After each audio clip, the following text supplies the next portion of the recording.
Hello, everyone. This is Mark Radulich of the Radulich and Broadcasting Network, and this is a TV Party Tonight Extra.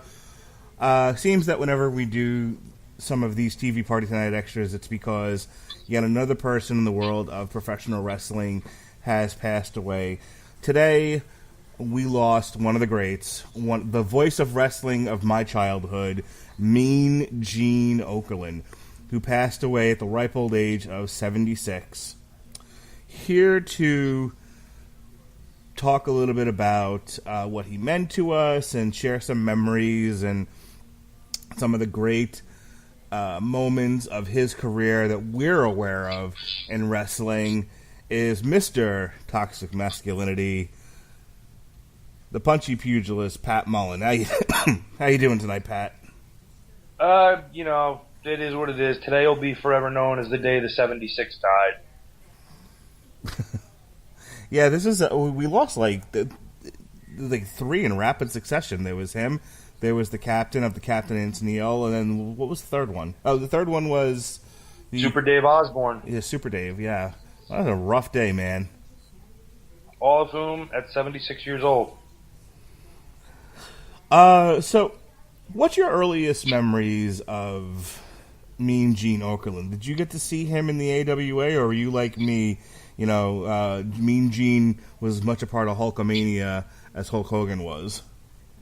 I saw him, years later after the fact in the AWA, but, the Mean Gene I grew up with and knew, it was, WWF Mean Gene. Let me tell you something, Mean Gene Okerlund. Yeah, as anyone has heard these extras before, has heard me and Pat talk about wrestling, know that I grew up in Long Island, New York, and I grew up on the Superstars of Wrestling, which was noon on Channel 5, and, you had Vince McMahon and Bobby Heenan, or you had Gorilla and Jesse Ventura, but the man standing up with the stick, the man doing all the backstage interviews was, oh my goodness, Mr. Gene Okerlund. I even had his little rubber figure. He was one of the ones that I got.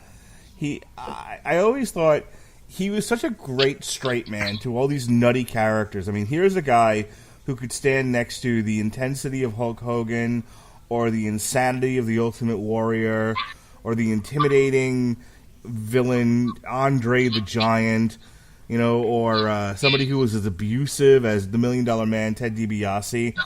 And he never felt out of place. He always felt like, even though he's a fairly, by comparison, he's 5'9", at least that's his build height. But he was such short stature to all of these giants around him, and yet he stood straight up with them, chin to chin.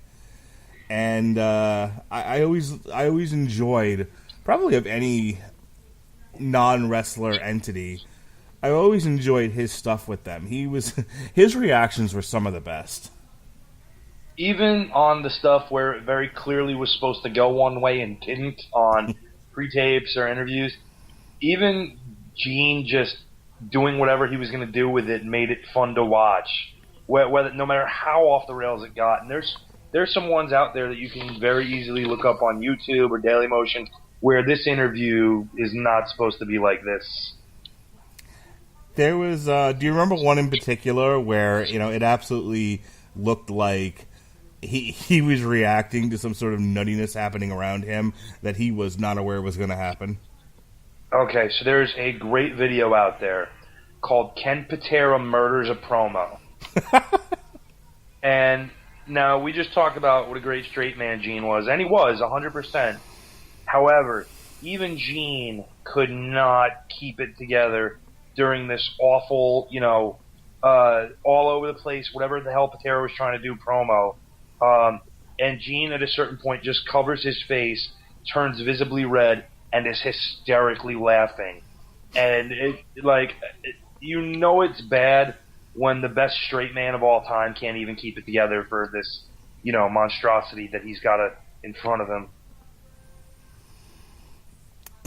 My favorite memory of Gene Okerlund, my favorite early memory of Gene Okerlund, as a kid, I got one of those Coliseum videotapes, and it's the one where he and Hulk Hogan were training for a match against Mr. Fuji and George Steele in Minneapolis.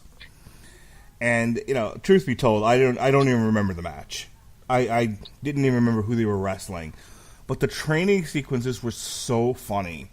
Like, I remember as a little kid, and I didn't know much about Gene Okerlund. I just knew that he was an interviewer, so I didn't understand why he was wrestling with Hulk Hogan in the first place. But it's wrestling, and crazy things happened.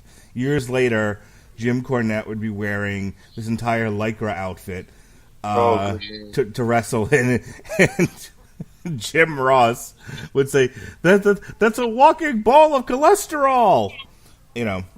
So it's wrestling. But I remember watching this video cassette, and like half of it was just Hogan doing these training skits with Mean Gene, and it opens with him saying, Gene, it's 5:00 in the morning, and Gene's at his breakfast table, and he's smoking a cigar, and he's eating pancakes, and Hogan's like, "What are you doing?" And then they do the bit with the eggs. I remember as a kid the few times that that I was lifting weights or working out or whatever. I attempted to do the bit with the eggs. Those raw eggs are rough to get down, man. Yeah, they also don't have the same effect that they want you to think they have. I'm sure. Or like that. But I remember watching, just the best part about that was because Hogan's Hogan. Hogan is Mr. Intensity. He's always going to be the biggest thing in a room. But he doesn't work nearly as well if he doesn't have someone funny to play off of. And there's Gene, who's like practically grabbing his pearls. Oh my! He's taking away his cigar, and he was like, you're getting ready for the whole concept of them getting ready for a match. And Gene's like, but why can't I have my pancakes? And why can't I have my cigar? And then they would show them running. He wants to stop during the middle of their workout for a beer and a brat at the cart. Right. And him taking umbrage with Hogan, like, how dare you, sir? How dare you stop me from getting my beer and my brat? Oh, that's good stuff.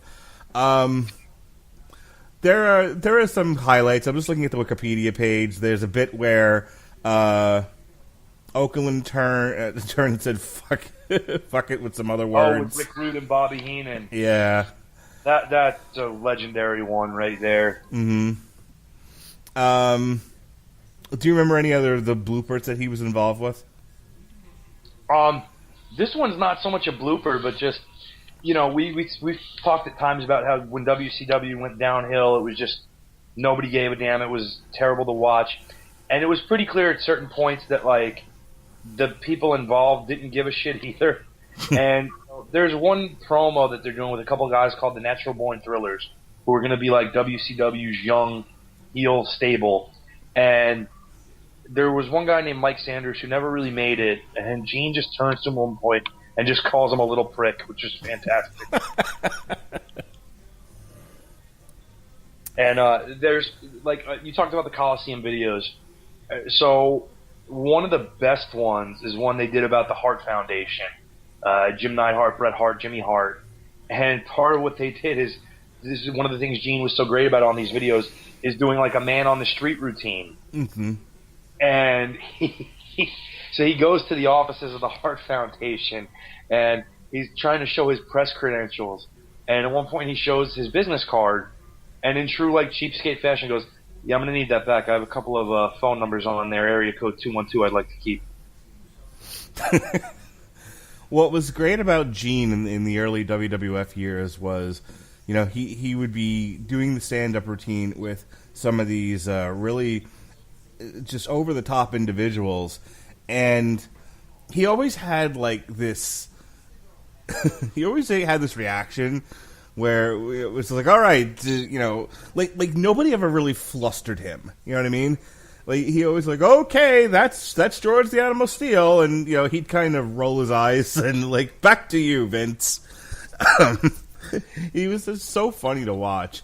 But I think one of my other favorite memories was when he came back to the WWE after for WrestleMania 17. After WCW had shut down, and him and Bobby the Brain Heenan called the Gimmick Battle Royal. Oh, that was fun. That is like 20 minutes of pure comedy gold. between him and Bobby. I mean, and that was so good. And that's another thing where there were certain people Gene had a chemistry with that made for special TV, where he could be great even just on his own. You give him whatever scenario and he would make it work. But when you pair him with somebody like Bobby Heenan, he's just allowed all kinds of leeway and room to do pretty much anything, because Bobby is such a good ad-libber. He'll play right off of him, and it would just make magic every time. Has anyone been as good as he was? Whether you've got you've got Tony Schiavone in WCW, or you've had. Jim Ross never really held the stick backstage. That was Michael Cole who started that way. Can you think of anybody who can even approach Gene Okerlund, since the heyday of the Hulkamania? Oh, absolutely not. And it speaks to Gene's talent level, because there's been some good ones. Mm. There's, I didn't think Sean Mooney was bad at all when he was with the WWF, though it was abbreviated, and he was working as a contemporary of Gene's. It's just he had Gene there with him, so he was always going to be overshadowed by that. WCW never really had a great presence like that to me until they got Gene. And really, he was really the first of his kind, which is, I think, why he was so endearing for so long and so good at what he did. Gene was the guy who set that format and that stage where no matter how out of the box or absurd this character was, Gene's goal was he was going to play the straight man, sell this as seriously as he could, and get in one every now and then when he could, just to kind of surmise that he was aware of the situation he was in, and get a laugh from the person at home that wasn't intended with their initial viewing. One of my favorite WCW memories of his, and there aren't too many, but once again featured Hulk Hogan. It was the night Hogan joined the NWO. But what people remember about that as far as commentators is Bobby Heenan going, but what side is he on? But I don't think enough credit is paid to Gene Okerlund and how he handled that, because he really sold it like Hogan had betrayed his fans, he had betrayed the company, and Gene conducted that interview like he was disappointed in Hogan. And it came across so personal. And it just, people were like throwing garbage and everything in the ring, and for whatever their reasons were that they threw the garbage in there, I think the way that he did that interview with Hogan just made it worse. We joke about, it's still real to me and that sort of thing, but, people had a natural reaction to Hogan turning turning heel and joining the NWO. And then you had Gene, who acted like any number of those fans in the audience. But he had the microphone, and he was, and I remember him saying, he was like, if you follow through with this, and if you join these two men, Hall and Nash, you'll be no better than the garbage being thrown into this ring. And that's pretty strong stuff, because they could have handled that any number of ways, and being WCW, they could have handled it badly, but no, they let him go in there like, here, act like this is real, give this that extra gravitas that it needs to put it over the top, and he did, and it's probably one of my most vivid memories of him in WCW. If anybody besides Gene does that interview, it doesn't work. Because, firstly, not even just the long-time association with Hulk from the AWA and the WWE, but the fact that Gene knew how to play that. Gene is your A interview. Gene is in a suit. Gene has that reaction. If somebody like Mike Tenay would have been in there, it wouldn't have mattered. Right.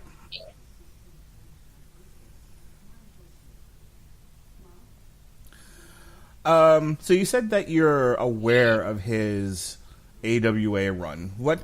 Any marked difference between the way that he did his thing in the AWA versus how he would do things in the WWF? So Gene was the goal with Gene was always later on to have him be just a neutral interview party and only really get outraged at like really devastating heel stuff that went on. In the AWA, it was a much more professionally editorial kind of Gene, which is a weird way to say it. But Gene, more than kind of doing the interviews, would editorialize the situation first because Gene came from a newscaster background in Minneapolis, and so he kind of added that. And the presentation then, too, it fit because it was more sport presentation than what we've come to know as sports entertainment. So it was a right fit for that. When he got to the WWF and the entertainment level clicked, and you got to see more of Gene's kind of sharp wit and real quick mind on that, he became more fun while still keeping that professional detail about himself. One of the more recent memories I have of Gene Okerlund was Legends House. What'd you think of him on Legends House? Now, for those of you who are listening to this who didn't know what that was, it was the WWE's attempt at a reality TV show where they took old-time WWF legends, managers, Howard Finkel, some wrestlers, Roddy Piper, for example.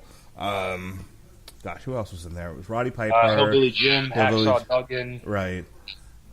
Jimmy Hart, Gene Okerlund, Tony Atlas, Pat Patterson. Mm-hmm.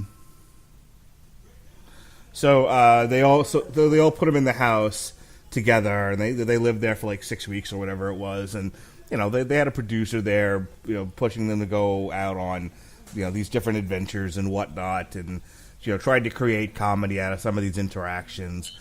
I personally thought Gene Okerlund was hilarious on the show. It was one of the high points, as opposed to a very sullen and somewhat crazy at times Roddy Piper.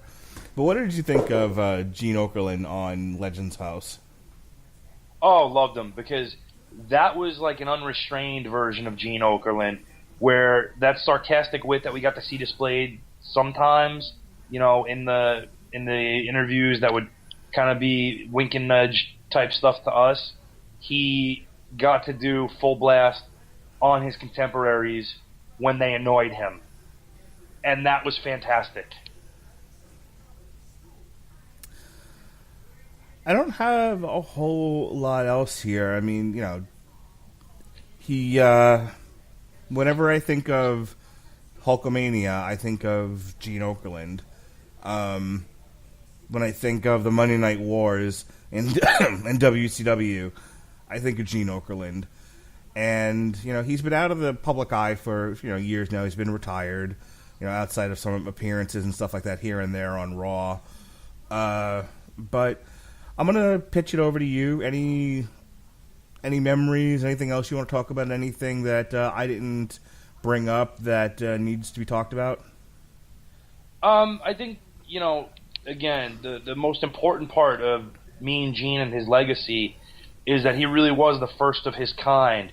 This really professional interviewer who gave this gravitas to the interviews he was conducting, and he was quickly the first guy who they really made him the A version of that particular role, where on a given night, if Gene was doing the interview, it was seen as the A interview, and maybe somebody else, Craig DeGeorge, Sean Mooney, etc., they were doing the B interviews. Gene was versatile enough that not only did they have him do that, but they would put him in on play-by-play. Even though that's not what he was really ever there for, he could still do it. Gene got involved later on in the production aspect of a lot of these things, and so what you see produced, a lot of that was done by Gene Okerlund and Bobby Heenan, who were eventually given roles in that because they felt everything those guys did was so good that they could help other people do it, and they weren't wrong. Gene's classic outrage to anything heelish is always a pleasure to watch. Him letting that, wit go and just really crack you up is always something to see, where he sometimes will just let a certain line go or the way he'll sell something. like him and Jake Roberts on Saturday Night's Main Event, where his hand is constantly shaking because Jake has Damian draped around him, and Gene is terrified, but still conducts the interview. Or when he outright he lambastes somebody for something they did that was terrible, and they just immediately knock him. Like Jake comes back and says to him, well, if you believe Ricky Steamboat has a chance of beating me, you ought to go back to selling dictionaries. And he responds, I never sold dictionaries. And Jake just goes, you couldn't even sell one of those, huh? And Gene was never trying to get the last word in and upstage, the talent. He knew the talent had to be showcased in such a way, and he was so good at it. I think that's what's missing today in wrestling. Just general, authentic reactions. Everything is so planned out now and so sanitized. You don't. This is a Jim Ross moment, not a Gene Okerlund moment. But you don't get the as God is my witness, he's broken in half. No, Gene wasn't playing a character. Gene was being Gene. But that was the thing. He reacted. He reacted realistically to what was being presented in front of him. If you're going to have a guy, screaming about one thing or the other in front of him, he reacted to that. If you're going to have a guy, who would act like the $1 Million Man and talk, and knock basketballs out of a black kid's hand and whatnot, he reacted to that, and he reacted honestly, like the way any normal human would react. And I feel like on the one hand, the ability of some of these wrestlers, or the freedom of some of these wrestlers and personalities to be able to do that, is gone. And just the style that allows that sort of thing to exist is also gone now. It's just a much different product. And when we do these shows and we think about these wrestlers and personalities that are no longer with us, it makes me long for those days. I mean, everyone says, "Oh, I wish we could go back to the Attitude Era."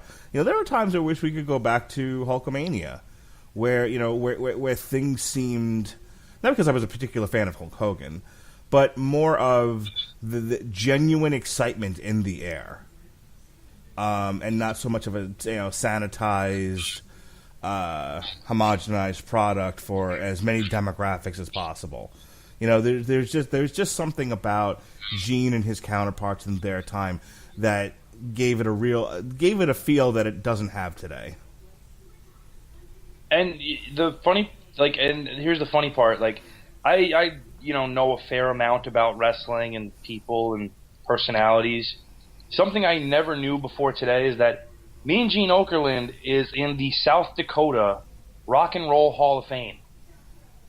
Really? So before he was ever Mean Gene Okerlund, Gene was part of a rockabilly type band, and his name was Gene Carroll. It was his stage name. He had a band called Gene Carroll and the Shades, and they had a minor local hit record, and they played through the 50s into the 60s, and he's actually credited as the songwriter on the 45 with his real name, Gene Okerlund. And it's just so weird to see that side of him, because if you remember growing up in the era we did, he sang on Pile Driver, the wrestling album. He sang a version of Tutti Frutti, and then it's all in good fun and whatever, and Gene's a showman. And then you find out that, oh wait, he actually really did do stuff like this, and he was somewhat successful at it.